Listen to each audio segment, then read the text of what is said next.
Hi, I'm Christine Cushing, and welcome to the Quarantine Kitchen. Today I'm basically going to make for you things that I really have a craving for, and we're going to make a cheesy, spicy cornbread in a beautiful cast iron skillet. It's going to have that great crust on the outside, and really I have this feeling that I wanted to make some cornbread, and I thought you're going to love it. It's the perfect time for a recipe like this. Warm, feel good, homey, all of those great things. And also, I have the giggles, I'm just telling you. So if I just break out laughing, it's all gonna be good. I'm just saying. I don't know what's happening, but it's happening.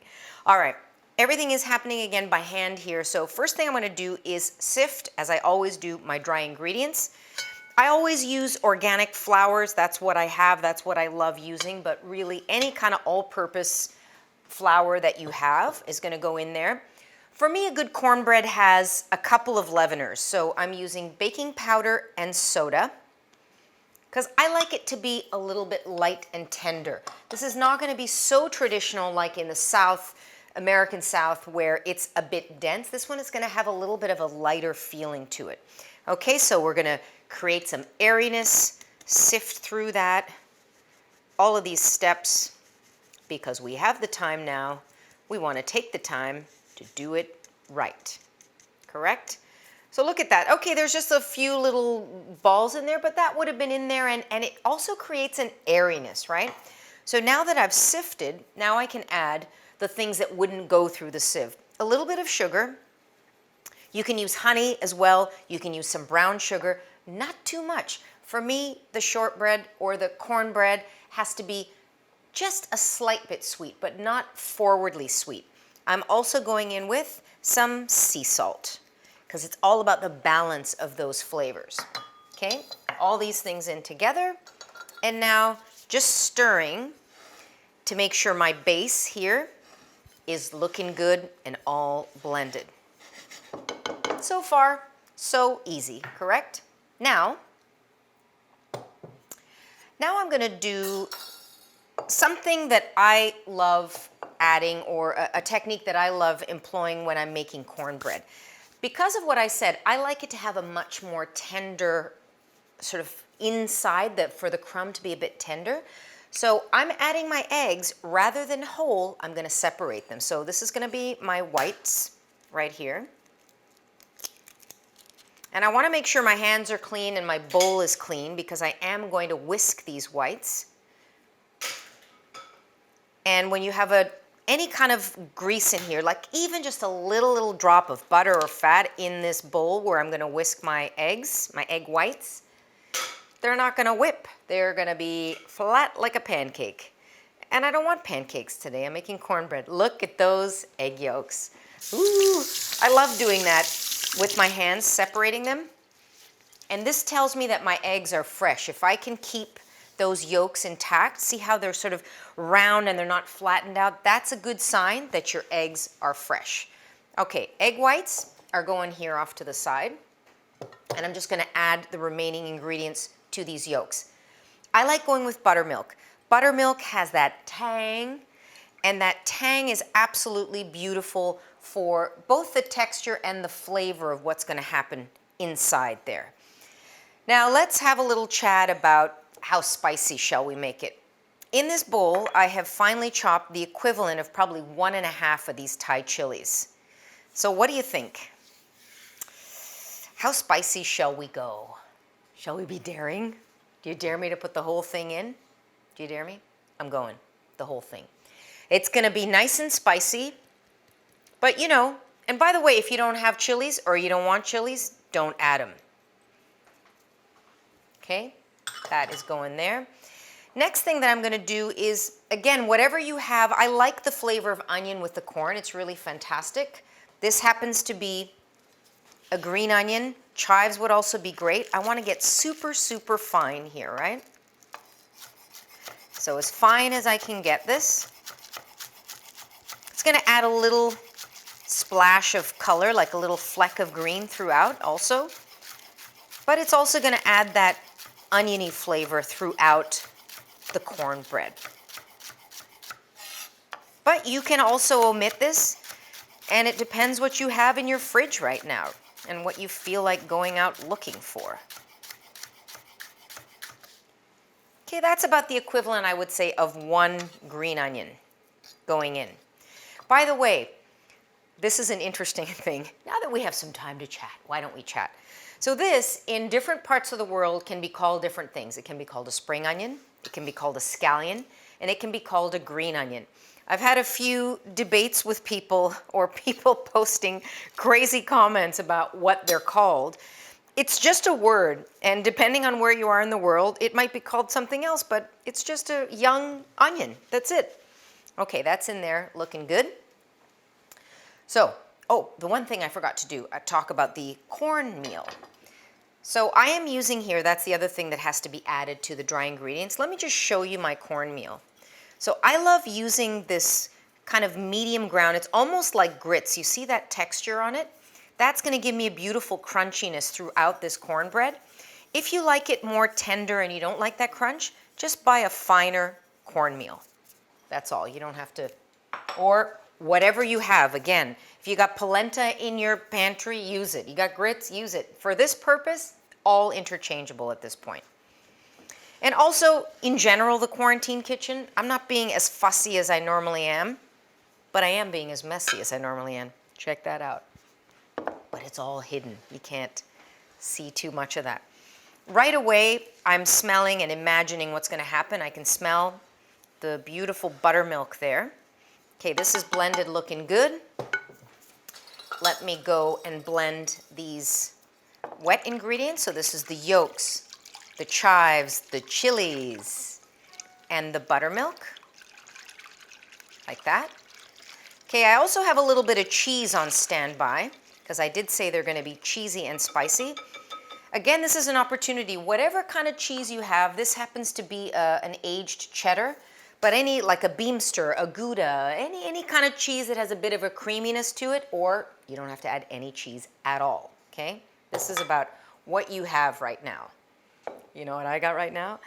I got a beautiful whisk, and I'm gonna whip these 2 egg whites by hand.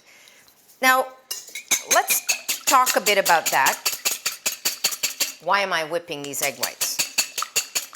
This is gonna give me just a little bit of lift in there, so it's not gonna be so dense. And I wanted to do this by hand to show you the motion. So a lot of people think that whipping egg whites and whipped cream is the same thing, but here's how you properly whip an egg white. You're trying to get air in there. And hopefully, in a couple of minutes, it'll be good. Also good exercise, and for me, it's all about the technique, right? Just because we're in the quarantine kitchen doesn't mean we're gonna stop cooking the right way. See, that's my first stage. Not quite ready to go. I'm gonna switch hands. You really don't need to go to the gym because you can't. So why not take up a little egg white whisking class?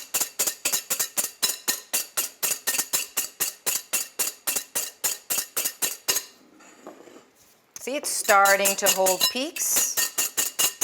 Just starting.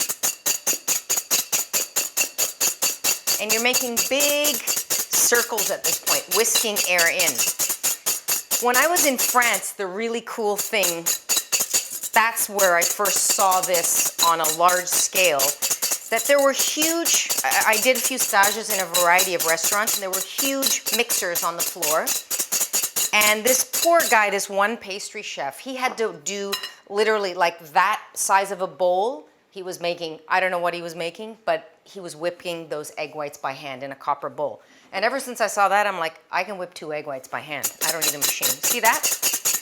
And we're not going to take this to a silky, glossy stage. It's just about big circles like that and just getting that lightness.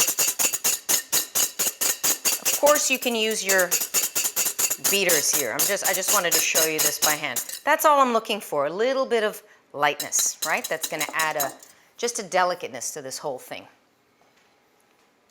Okay, now, ready for the assembly. All right, so the dry ingredients, what I'm gonna do is pour half of the wet in there just to kind of blend it together, just to make sure we don't see any more streaks. Because what I don't wanna do is over whisk this thing. A little bit more. The key now also is that every texture of polenta will absorb a little bit different amount of moisture. So if you feel that it's a little bit dry, this one is looking okay because I haven't added all of the moisture yet. And also the cheese is gonna add some moisture to it. That's gonna go the rest of it in. Okay.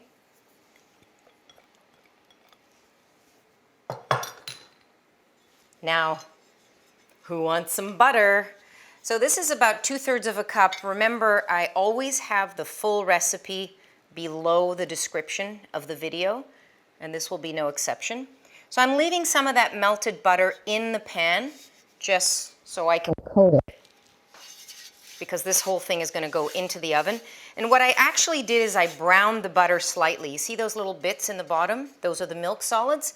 That's going to caramelize even more and create a little bit more of a nuttier flavor. Setting that aside. And now, oh, the smell of this, you know, warm butter, cornmeal, chilies. It's looking really great. Fantastic. It looks fairly dense, but once it all comes together and I add these egg whites, it's going to be a thing of beauty. All right? So there, just to give it a little bit of lightness. I want to make sure I get all of that out.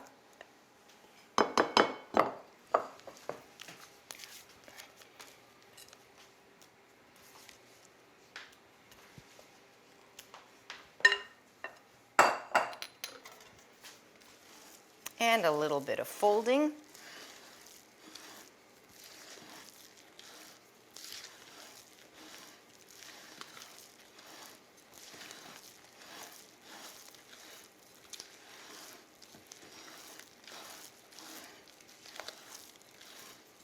Just until those egg whites are blended and no more than that. I'm feeling like I'm in a bit of a meditation now. It's an amazing kind of this folding feeling. Now, let's put the cheese in. Sprinkle it on and just fold it. This might be a little bit too much, but I'm going for broke. Let's throw it all in. What the hey. And now this cheese is also going to caramelize and it's going to be golden on the edges and kind of those little burnt crispy bits, because that's what we want. We need a big hug. We need some like feel good, crispy edges, things you can dip with. This would be amazing with so many different other recipes or totally by itself. Are you ready to go into our beautiful little cast iron pan?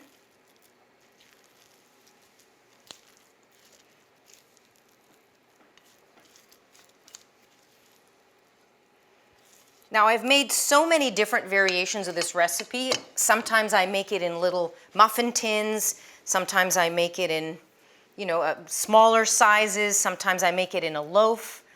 But I just thought the cast iron pan, we gotta have the cast iron pan today. Felt like it. And my oven is set right now at 400 degrees, not convection setting. And let's see how long this is going to take. It will be in the recipe below, so I'm going to pop it in the lowest part of the oven because, again, we want to get that crust on the outside. The cast iron is really going to radiate that heat and hold it. So I'm guessing 45 minutes. I'm going to put it in the oven, and I'll see you on the other side. Oh, yes. Here we are. Whoo, mama. That's what I'm talking about. Look at that baby. Okay, I just got to cool it slightly before we dig in.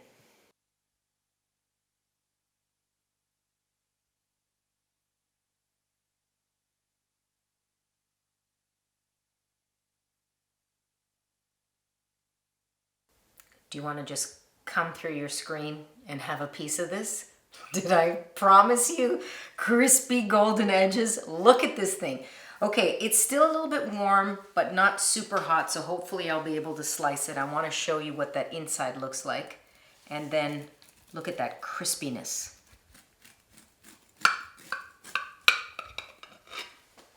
This is what I'm talking about. See the crispy edges?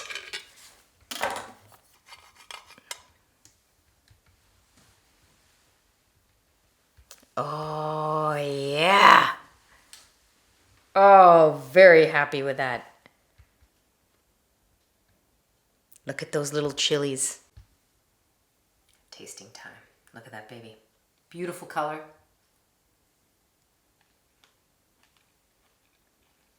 Mmm.